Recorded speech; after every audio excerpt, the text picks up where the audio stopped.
Hello students.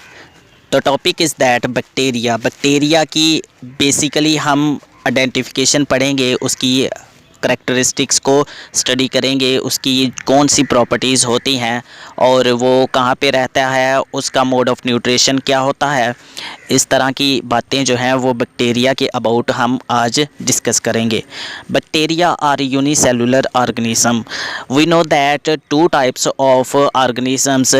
कुछ organism होते हैं जो यूनिसेलुलर होते हैं कि उसकी तमाम लाइफ का दारोमदार जो है वो एक ही सेल पर होता है। कुछ हायर ऑर्गेनिजम्स होते हैं जिनके डिफरेंट टाइप के सेल्स जो हैं वो डिफरेंट एक्टिविटीज़ करते हैं, फंक्शंस सर अंजाम देते हैं पूरी ऑर्गेनिज़म को चलाने के लिए। तो कुछ मल्टी सेलुलर और कुछ यूनिसेलुलर होते हैं। तो बैक्टीरिया जो है वो यूनिसेलुलर होता है। इसमें इसकी ज़िंदगी का पूरा इन्हिसार, पूरी depend of his life is that on unicellular organism. इसे यूनिसेलुलर ऑर्गेनिज्म कहते हैं। They are found everywhere on the earth. और ज़मीन के हर हिस्से पर ये मौजूद होते हैं, चाहे ये सॉइल के अंदर, हवा के अंदर भी बैक्टीरिया प्रेजेंट होते हैं, ओशियन के वाटर के अंदर भी, और इसके बाद हर जगह ये मौजूद होते हैं। इनकी एग्जिस्टेंस, इनकी जो मौजूदगी होती है वो हर जगह होती है। बैक्टीरिया हर जगह पर पाए जाते हैं तकरीबन। Some bacteria can make their food but others live in and get food from the bodies of other organisms और डेड बॉडीज़। अब बैक्टीरिया के मोड ऑफ न्यूट्रिशन की बात है कि उसकी खुराक लेने का जो तरीका है वो क्या है।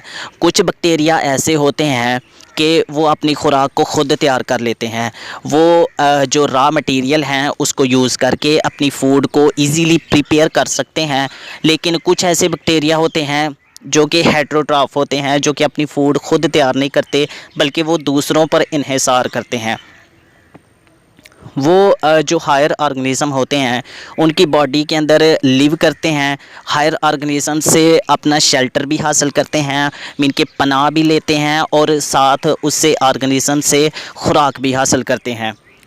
इस वजह से जो हायर ऑर्गेनिज़म होते हैं उनको बाज़ौक़ात डिज़ीज़ भी हो जाती हैं, बीमारियां भी हो जाती हैं। तो दो तरह का मोड ऑफ़ न्यूट्रिशन हो सकता है। कुछ बैक्टीरिया खुद अपनी फ़ूड को प्रिपेयर कर लेते हैं, कुछ खुद अपनी खुराक को तैयार कर लेते हैं। लेकिन कुछ बैक्टीरिया जो हैं वो डेड बॉडीज़ के अंदर रहते हैं, जो मुर्दा अजसाम होते हैं उनसे भी खुराक हासिल करते हैं, या फिर ज़िंदा ऑर्गेनिज़म की बॉडी के अंदर भी रहते हैं, उनसे भी खुराक हासिल करते हैं। Most bacteria causes disease in animals and plants. और जैसे कि हमने पढ़ा कि कुछ बैक्टीरिया जो हैं वो हायर ऑर्गेनिज़म की बॉडी के अंदर रह के शेल्टर भी गेन करते हैं और फूड भी हासिल करते हैं। इस वजह से उन ऑर्गेनिज़म की बॉडी के अंदर डिजीज़ काज होती है, उनके अंदर जो है वो बीमारियां पैदा शुरू हो जाती हैं, जिसकी वजह से बैक्टीरिया की वजह से उन्हें बीमारियां लाहक हो जाती हैं। इस वजह से उनकी ज़िंदगियां ख़राब हो सकती हैं, उन्हें डिफरेंट टाइप की डिजीज़ का सामना रहता है, बीमारियों का सामना रहता है। तो बैक्टीरिया जो है वो डिज़ीज़ भी काज करता है, जिस वजह से हम कह सकते हैं कि ये ऑर्गेनिज़म जो है वो हमारे लिए फ़ायदेमंद नहीं है। तो ये था आज का लेक्चर जो बैक्टीरिया का बेसिकली नॉलेज हासिल करने के लिए था। मेरे इस यूट्यूब चैनल को सब्सक्राइब करें। बाय।